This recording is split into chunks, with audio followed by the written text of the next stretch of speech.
Puji Tuhan. Ya, pemirsa sekalian, mari kita lihat kebenaran firman Tuhan. Kita lihat bersama-sama daripada kitab Ayub pasal 42. Kita melihat daripada ayat yang ke-10 dan ayat yang ke-11. Di sini firman Tuhan berkata, lalu Tuhan memulihkan keadaan Ayub setelah ia meminta doa untuk sahabat-sahabatnya. Dan Tuhan memberikan kepada Ayub 2 kali lipat dari segala kepunyaannya dahulu. Ayat 11.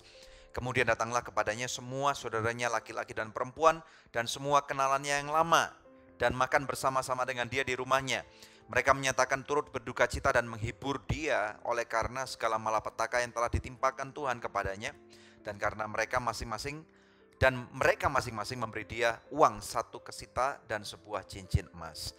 Nah, saudara, kita tahu bahwa dalam kisah kehidupan Ayub ini adalah suatu contoh yang sangat baik sekali pada waktu kita melihat ada orang-orang yang hidupnya mengalami keterpurukan yang di luar nalar sehat manusia.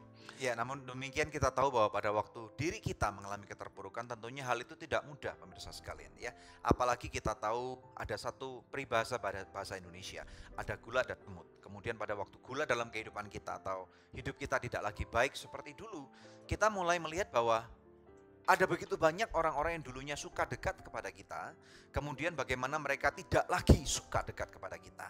Nah, justru ini yang kita pelajari, bahwa justru pada waktu hal-hal seperti itu terjadi, kita jadi tahu mana yang teman sejati, mana yang teman cuman karena uang atau gula atau berkat tadi itu.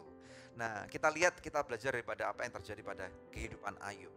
Sepanjang kehidupan Ayub, dia diberkati dengan cara yang luar biasa. Tetapi kemudian pada waktu satu persatu, ada ujian yang menimpa kehidupan dia. Hartanya diambil, pemirsa sekalian, ya. Kemudian berikutnya, bagaimana anak-anaknya semua mati. Berikutnya, bagaimana kemudian dirinya menjadi sakit, gitu ya. Bahkan istri daripada Ayub mengatakan, kutuki Tuhan kamu, dan kemudian matilah kamu. Tetapi puji Tuhan, pemirsa sekalian, Ayub pernah berkata bahwa emang kamu itu wanita gila, gitu ya. Kita nggak bisa bersyukur kepada Tuhan, menyembah Dia hanya karena hidup kita diberkati. Tetapi pada waktu kita mau membangun suatu relationship atau relasi dengan Tuhan, kita harus ingat bahwa Tuhan itu menyelamatkan kita daripada api neraka, pemirsa. Jadi sembah Tuhan bukan karena berkatnya, tetapi sembahlah Tuhan karena siapa Dia, ya. Jadi pada waktu hidup kita baik, kita bersyukur kepada Tuhan, kita menyembah Dia sebagai Tuhan dan Juru Selamat kita. Tetapi pada waktu kita mengalami ujian-ujian yang sangat berat, keterpurukan, sama seperti Ayub sekalipun, belajarlah untuk kita tetap bersyukur, berterima kasih, menyembah Tuhan karena siapa Tuhan itu dan bukan karena siapa diri kita. Pemirsa sekalian, di akhir daripada kisah Ayub kita belajar dengan cara yang luar biasa bagaimana Tuhan memulihkan 2 kali lipat.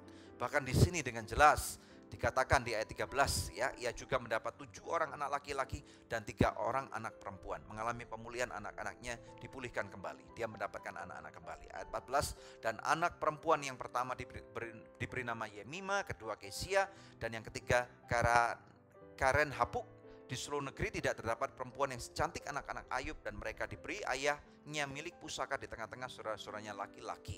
Jadi inilah kisah yang sangat luar biasa. Kalau Tuhan bisa memulihkan Ayub, Tuhan bisa memulihkan Pak Anton dan Pak Miki. Siapa Anda, pemirsa sekalian? Tuhan pasti sanggup memulihkan kehidupan Anda karena Tuhan berkata bahwa engkau adalah biji mataku. Anda diberkati dengan episode hari ini. Mari kita berdoa bersama-sama. Haleluya. Tuhan, dalam nama Yesus berdoa untuk setiap pemirsa Good News yang saat ini menyaksikan, mereka yang mengalami keterpurukan, mereka yang lagi mengharapkan adanya pemulihan.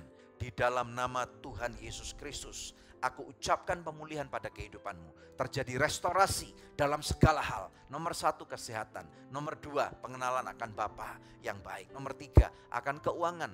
Pemulihan akan keluarga.